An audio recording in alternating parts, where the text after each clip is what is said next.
ஆஃபரில் மிக்சட் அசார்ட்டட்க்கு டோட்டலாக 15 slot open பண்ணியிருந்தேன். அதில் ஃபஸ்ட்டு பாதி ஸ்லாட் வந்து புக் ஆனதுமே ரெடி பண்ணி டிஸ்பேச் பண்ணிட்டேன். செகண்ட் ஸ்லாட்டுக்கு எப்படி பண்ணுறதுன்னு தெரியாமல் ஒரே கன்ஃபியூஷனாக இருந்தேன். செகண்ட் பேட்ச் ரெடி பண்ணால் ஒன்று ரெடி பண்ணால் கம்மியாக பண்ணுற மாதிரி இருக்குது, இல்லைனா அதிகமாக பண்ணுற மாதிரி இருக்குது. கம்மியாக பண்ணால் ஆர்டர் பண்ணவங்களுக்கு டிஸ்பேச் பண்ண முடியாது. ஸோ அதிகமாகவே பண்ணிடலாம் அப்படின்னு பண்ணிட்டேன். எக்ஸ்ட்ராவாக வந்து ஒரு 3 பாக்ஸ் மீந்துருச்சு.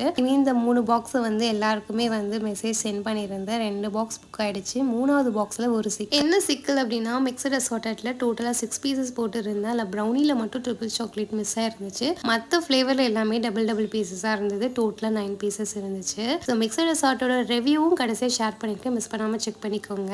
அந்த 9 பீசஸையும் ஃபோட்டோ எடுத்து ரெகுலர் கஸ்டமருக்கு ஷேர் பண்ணியிருந்தேன். உங்களுக்கு 9 பீசஸ் வேணும்னாலும் ஃபுல்லாக எடுத்துக்கோங்க, இல்லைனா 6 பீசஸ் மட்டும் எடுத்துக்கோங்க, சேம் ரேட் அப்படின்னு சொல்லியிருந்தேன். அவங்க 6 பீசஸே போதும், எனக்கு கப்பில் இருக்கிறது எல்லாமே வேணும், மிச்சது வந்து உங்கள் சாய்ஸ்க்கு விட்டுடுறேன் அப்படின்னாங்க.